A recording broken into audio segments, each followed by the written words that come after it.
Brianna Latoy. How are you today? How's everybody doing? I am running behind per usual, so if this video did not go up on Monday, or if it was very late Monday night or early Tuesday morning, I apologize. The reason why my schedule is the way it is because last semester I didn't have class on Mondays, and this semester I do. So I'm going to try to change up my schedule for me personally this week so that I can get my videos uploaded by Monday. I don't want to change it to Tuesday upload because I want to hold myself accountable for something for once in my life. So, guys, I am full of energy and so excited because I hit over 700 subscribers this week, which is amazing, and it just has me so motivated. I didn't post for a month, and then I posted one video and gained like 60 to 80 subscribers within a week. That wasn't all on accident. I've obviously been hashtagging more and implementing things that, you know, you're supposed to do to grow, and they're actually working. I also met this amazing group of people on Instagram. I will insert their links below. They're all my new YouTube family that I met on Instagram, and they're all very supportive, and it's just a wonderful feeling to have support from other people who are on their grind and trying to do the same thing that you are. So without further ado, I hate it when people say that. Without further ado, we're gonna get into this week's video topic, which is something that I've actually had requested, and I don't know why I haven't done this sooner, but it's a video that's, oh, I want to actually, I'm sorry, but I'm looking in the background and I want to turn this light on. Well, like it, okay. Wow, look at that pure satisfaction from turning on a lamp. It's the little things, y'all. So today's topic is going to be my story about being a plus-size group fitness instructor. Hey guys, Brianna from the future here. Be sure to let me know in the comments below what group fitness classes you've taken, or if you've taken my class before. Okay, that's all. Bye!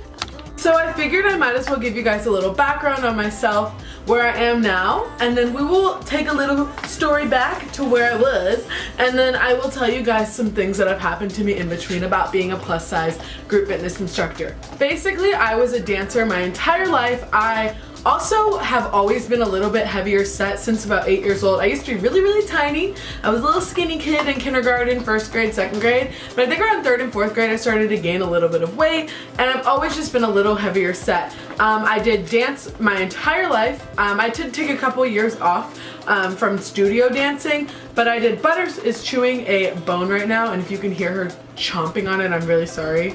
Butters, go away. But I've always been a little bit heavier set, but I've always been able to dance. I remember growing up, and I made the dance team in middle school, and I would have people who didn't believe that I made the dance team. They'd be like, oh, you can dance? Because they figured because I was bigger, I wouldn't be able to dance, and that always drove me crazy growing up. I remember like being like, I can dance, and I would like do a trick for them real quick, and they'd shut up. But I just figured out that like dance team wasn't really for me. There was some negative vibes going on, and I definitely knew that, especially in college, I wasn't going to want to do dance team because, first of all, me personally, I did not think that I was skinny enough to do a collegiate dance team because they wear little tiny outfits, and I just didn't want to be the biggest one on the team. Maybe I wouldn't have made it, I don't know, I never tried out. But also, I knew that they do 2-a-day practices, and being new at a school and being in college, I knew that I probably wouldn't be able to handle that, and I rushed a sorority my freshman year. I just knew that it probably would be too much to handle if I did sorority school and dance team. So I didn't do it my freshman year of college. But later on that year, I started getting like tired of not dancing. I missed dancing. So I was like, how am I supposed to implement dance back into my life? I was going to Zumba classes on campus, and I just realized that something that I've always wanted to do. Me and my best friend, Morgan Goodman, we used to always go to Zumba classes at the Little Extension YMCA, and our teacher was amazing. Cynthia, I'm giving you a shout out. And she was fun and quick and just energized, and I remember when I was 15 and 16 that I wanted to be a Zumba teacher so badly, but I just put it on the back burner, finished high school, got into college, and then my second year of college, I remembered this old dream that I used to have. So the first mistake I made was just thinking that I could go to the gym and say that I have dance experience and ask if I can be a Zumba instructor. So that's a no-no. Basically what you have to do is find a training online, and you go, and it's like a whole day of learning how to teach Zumba, what Zumba is, the history, certain steps, and like how to set up a class. And then you become a certified Zumba instructor after you do that, and you like pass the class or whatever. Hip hip hooray, I got the certification. And so I was like, where am I gonna work? Should I work at a local gym, or should I work at the university, or should I do classes, you know, out of a church or whatever? I didn't know what to do. So I figured that doing Group X fitness classes at my university would probably be the easiest way, because first of all, it's on campus, and I figured going to the university would be easier. But what I didn't consider was that who my demographic would be at a university. So I go in for my Group X audition, and I was very, very, very nervous because you're auditioning in front of all the fitness staff, and these are very fit people. And I'm thinking, I'm a big girl, I'm a plus size girl, and this is like nerve-wracking, you know, to be doing this in front of all these fit people. But everyone was so great, everyone was so nice. So I got the job at the university, which was amazing. But I didn't think about actually teaching the classes. I get my little instructor shirt, and I'm ready for my first day teaching at the university. And basically I psyched myself out. If anything, this video is not about other people's perceptions of me. There might be perceptions of me, but to be real, guys, no one, thankfully and fortunately enough, I have been fortunate enough to not have anyone outwardly be rude to me about my weight in the group fitness scene, or make fun of me about my weight in the group fitness scene. Nothing like that at all, guys. Really, the worst person here is myself. I am my worst critic. No one else was really rude to me at all. So it's my first day to teach, and one of the other group fitness instructors told me that she was going to come to my class. She was also a Zumba certified.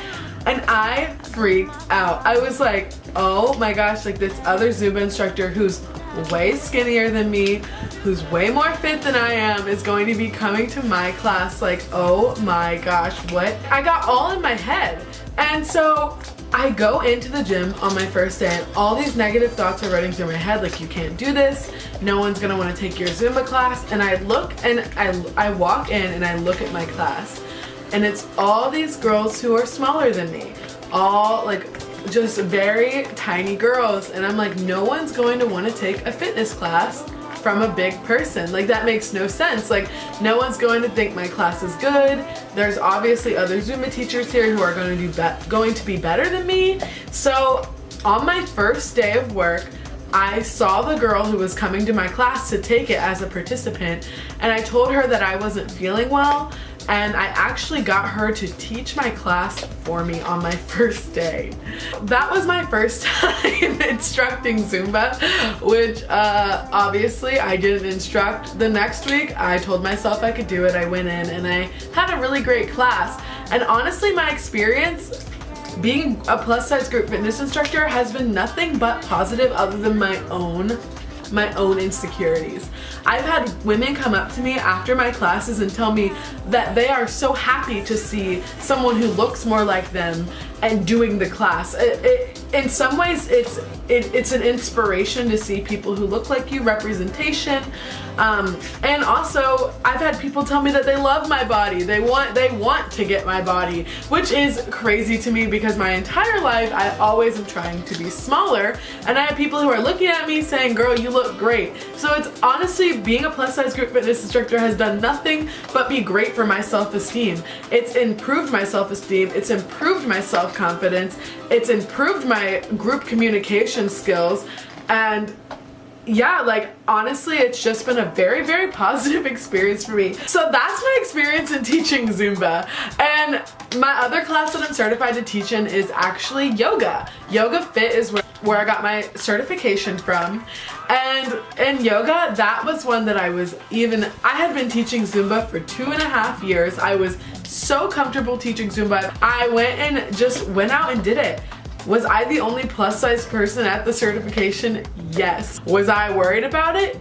Yes. Were they worried about it? No! No one was worried about me being bigger. That was really a class that I think for Zumba, it's a little more common to have maybe a thicker person or a more curvy person teaching Zumba, because usually teaching Zumba, you're doing a lot of squats and you're doing a lot of midsection workout. So it's usually people who are a little bit smaller up top, a little bit bigger at the bottom. Not everyone, but typically with Zumba, I might fit that category a little bit more, even though I'm not super like abs fit. But with yoga, I feel like it's a different kind of perception that people think of, and you think of like a smaller, really limber, thin, very flexible person. That one was a little bit more nerve-wracking for me again. But again, once I got into it and I started teaching and I had people coming to me after class, and honestly my demographic in my classes have changed where I have more plus size women taking my class because they feel more comfortable coming to my class because they see me. And why would I be mad about that? You know, that is a beautiful thing that I have been able to bring in people who may have never come to a group fitness class before. And I'm not trying to give myself the, you know, the woohoo, the I'm better than everyone else, but I'm just saying having representation in a different demographic of teachers, a diversity of teachers, is very smart for any gym to implement because you're going to get more patrons that way. So anyway guys, this wasn't one of my funnier videos or my weirder videos, but it's just a story of inspiration, and it's a story that I hope helps people who may not be comfortable taking group fitness classes or who are scared to even go out and get a certification because of their own judgments of themselves or judgments that other people have given to them in the past. All I can say guys is just go for it, be yourself, and embrace your weird. I swear the weirdest place that I am is during Zumba. I am so crazy, I'm so weird, I say the craziest things. I go, woo, work it girl, yeah, like I'm insane during Zumba. So if there's any outlet that you need, find it. Find yourself a hobby, go for it. I'm done because this video had no structure at all and I'm just rambling on. But yes, I love you guys. I very much so appreciate your support. Please, if you haven't subscribed yet, it's easy. All you need is a Gmail account. Hit that subscribe button. We are on the road to 1K as a weird family. I think I'm gonna call us the Weirdo Fam. So I think that's our name now. Yeah, so we're the Weirdo Fam, and everyone have a wonderful rest of your week. I will see you next Monday on time. Mwah!